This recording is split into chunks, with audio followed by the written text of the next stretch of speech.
Hello, good evening and welcome to my humble model lobby, Bedstead Junction. Now tonight is quite an interesting event. I'm actually filming this with my new camera, which is called a Canon V10, and the locomotive you can see going around the track at the moment, sort of light engine, is Chamossaire.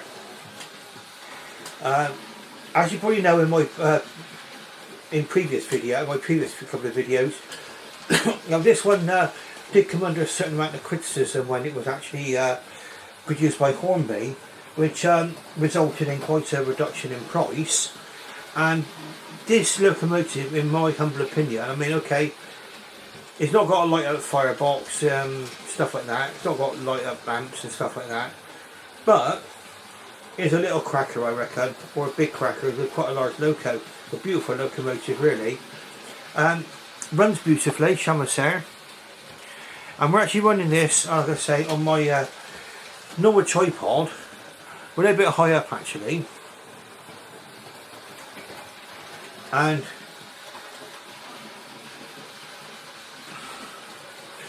what we're going to do is we're going to sort of experiment with different things. Now there's something which I want you to see, and that's the fact that Chamossaire has been fitted with some additional desirable features which I've actually put on there. It was one of the things which was criticised by some reviewers, that it wasn't included in the box, and I'll talk about this in just a few minutes time, and when we have a closer look at Chamossaire. And also we'll be actually looking to see what we're like with this Canon V10.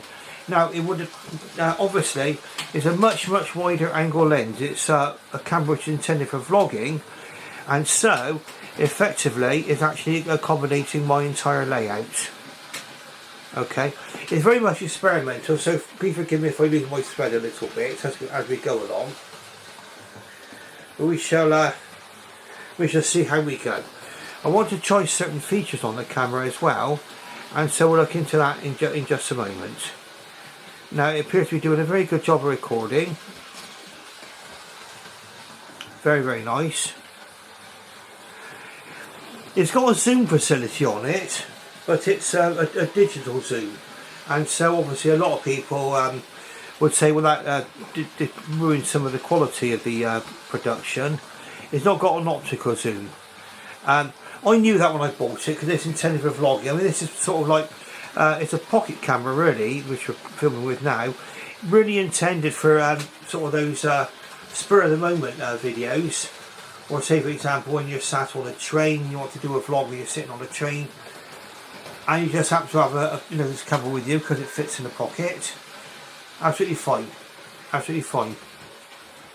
I've done a brief first impressions video of this camera already, so what we're going to do is we're going to get down to business in a minute and have a quick look at Chamossaire down on the track. I'm going to bring Chamossaire into the sidings.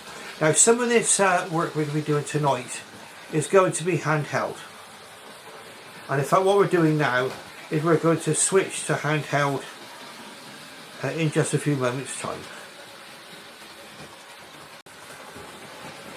Now we're seeing a view we don't normally get when I film with a camera, because I'm normally on a tripod.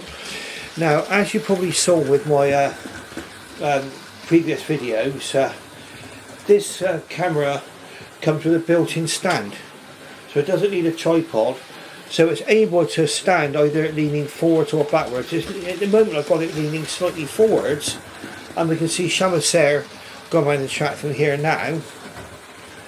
Much more action-packed view in my opinion, and I think really from now on I might be using this camera for filming my videos running on the line, especially the fact that it can fill in get the complete layout, and then we can get kind of trackside shots like this. I mean, basically it's leaning down, it's sort of on its little stand which comes built into the bottom of the camera, and I've actually got the screen tilted up towards me so I can see the action perfectly well, and it's really good view. You can see my my Chamossaire running around the track.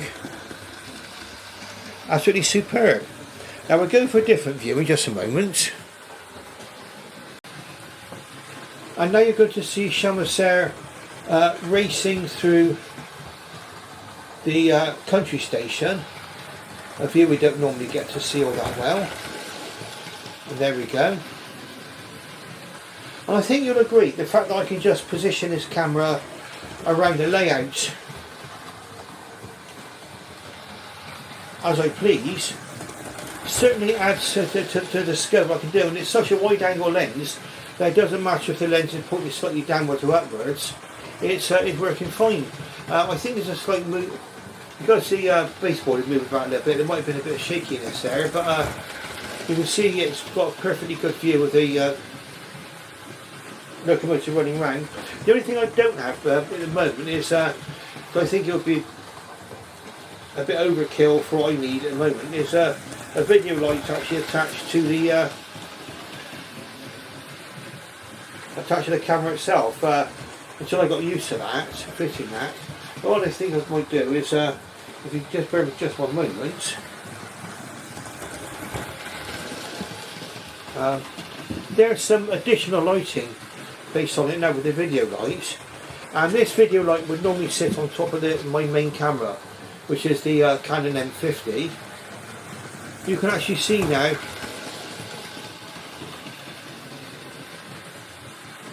I think that's not bad, is it? Let's just take the video light away to make any difference. Well, blimey, it does, doesn't it? So we've got additional lighting now coming into the scene. I'd say this won't be so much of a running session as an experimental session, seeing what this new camera's like, and it's given me the advantages of the additional views around the layout. So let's just stop the camera just for a moment,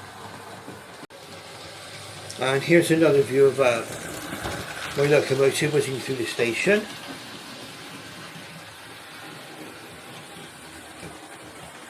Yes, I think really the possibility of moving this round. Now, for anyone who hasn't seen my previous video, the camera we're using for this is a Canon V10. Right, so here's another view of my locomotive, and this is now going through the level crossing. Could be a dramatic view.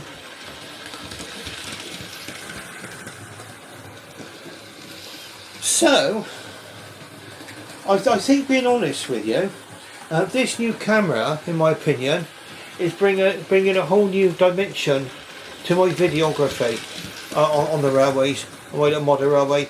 The thing is that because it's a small self-contained camera with its own built-in tripod, it could actually be positioned anywhere I like on the track, and then possibly for the overhead shots and other shots I'll be simply using the Canon M50, which is a large camera with interchangeable lenses. But I think this has given us quite some interesting views around the track. I've not tried the zoom facility yet, pardon me, and one other thing as well is positioning the tripod. Well, the tripod I've got for the light, for the video light. I've got my Ulanzi video light, which normally sits on top of the M50. This is on a Gorilla pod, and it's just behind the camera, and it's doing it in such a way that I don't create a shadow from the camera itself. Okay, so now what we're going to do is we're going to have a look at Chamossaire in just a moment, and we're going to watch this one going into the station, and we'll see what kind of view we get with the camera there. So we're going to just stop the locomotive.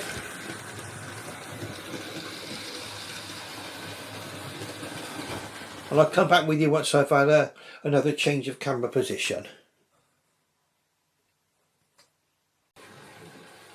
Right, so in just a moment we'll be watching our locomotive coming into the siding, hopefully. They're negotiating that very, very well. And it comes into the siding now.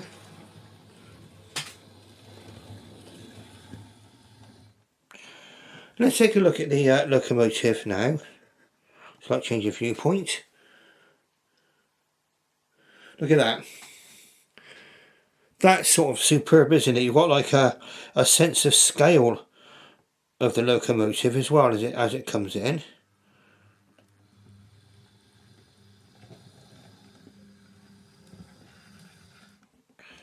Now,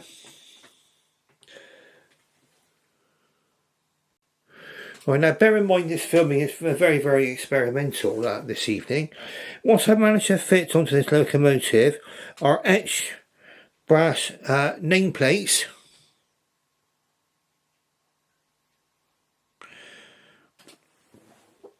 And we'll just move the light along just a little because we're moving the camera along.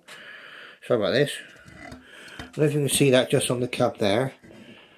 But just on the cab, just below the number 814, is also etched brass builder's plate. And it has given the this is the first time I've ever fitted these plates onto here. So it may be that there's a few rough edges because it did actually come fixed onto a kind of a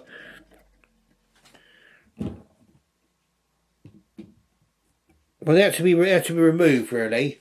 They were attached to kind of is it sproule or something it's called? S-P-R-O-U-L-E, something like that. Could be wrong. But anyway, it had to be detached and I had to remove them. I've just left a little bit of sort of bright spot there I've noticed, which you only notice when you're really close up. You can see that I've actually fitted these etched nameplates. Now one of the things we're trying to do as well is getting the lights onto this, because I'm really close. This camera, even though it's got a very, very wide angle, it can actually focus right down to a few inches, which is going to really make a difference to my videography. It may be that I might be able to, there's a cage I've bought with this, and you can attach the video light to the side. It may be that I might be able to fit a small video light to the side of this, in which case it'll probably make it easier to position it nearer to where the lens is. But at the moment I think I'm quite happy with this. And you can see, hopefully, here, with the camera on here,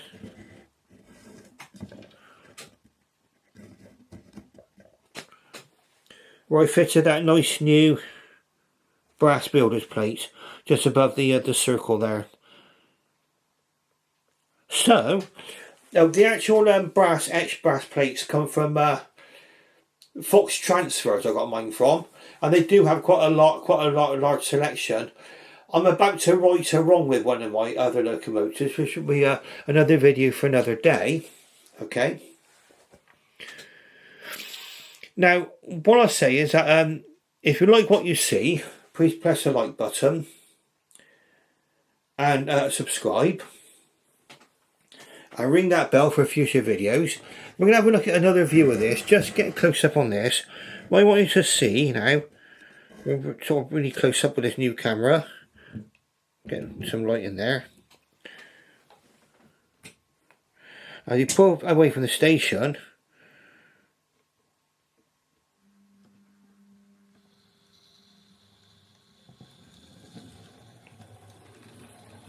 I should bid you farewell and good night.